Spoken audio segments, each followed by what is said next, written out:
Old Man Xinjiang is a short story and tells about how tragic and painful the story is. During the reign of Mao Zedong, in his time, China experienced an ultimate change in the form of government. White Knight's situation is not so good. They show how hard life is.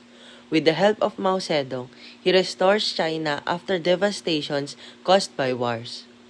Moreover, even though China experienced changes in the government, the story of Old Man Xinjiang can be an eye-opener to people what kind of leader Mao Zedong is. Not only the government have existing and rising problems and conflicts in the story, in life situation story as well. The village of Old Man Xinjiang is a place that affects by poverty in which leads to communism. Communism is a system where all poverty is public and people were given things by the government needs. Since the government uses money to invest in industry, the government was the capitalist while the workers show how hard life and was discriminated. Furthermore, poverty is one of the issue that I have seen in the story. In the story, Old Man Xinjiang was known as a egg and pear vendor. His stall is nothing more than two baskets and two pieces of cardboard because that is all that he can afford. In my poster, it shows that Old Man Xinjiang is still working to survive.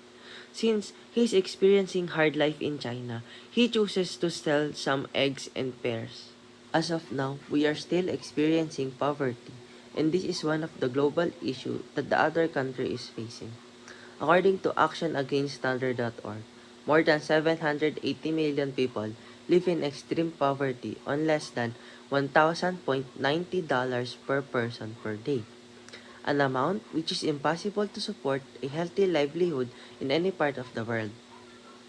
With this, there are a lot of people who also experience the same situation of Old Man Xinjiang, in which all people are working so hard no matter how young or old you are.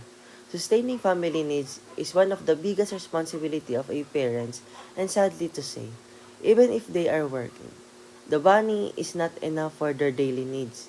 They have no choice but to work harder each and every day. Regardless of the problem that they are currently facing, just like Old Man Xinjiang, there are people who are still hoping.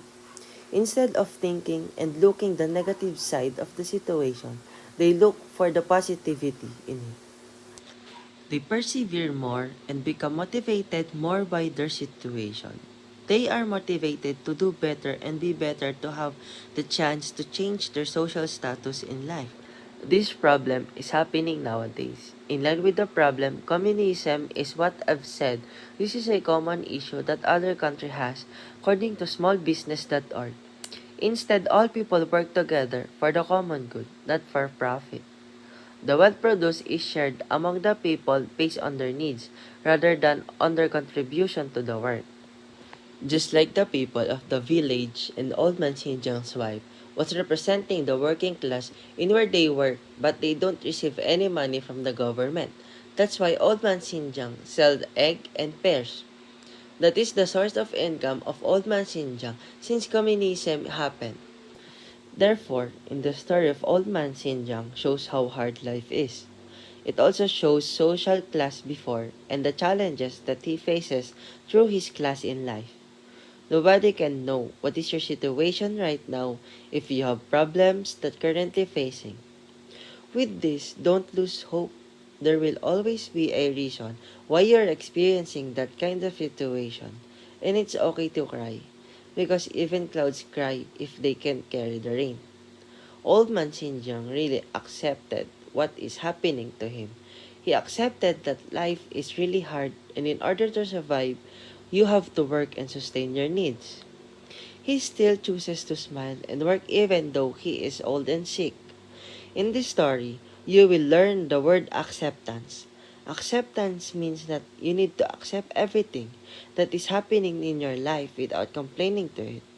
It doesn't mean that you're having a hard time every day, you will not face it. It is not like that. You should be brave and have confidence to fight your challenges every day. It is not all about your social class in life. Whether you are in upper class or lower class, all of us are equal. And your wealth? You cannot bring that to your grave. But happiness and lessons, that is the one that you can bring until your last breath. Being happy is a choice. So choose to be happy and avoid negativity and stress around you.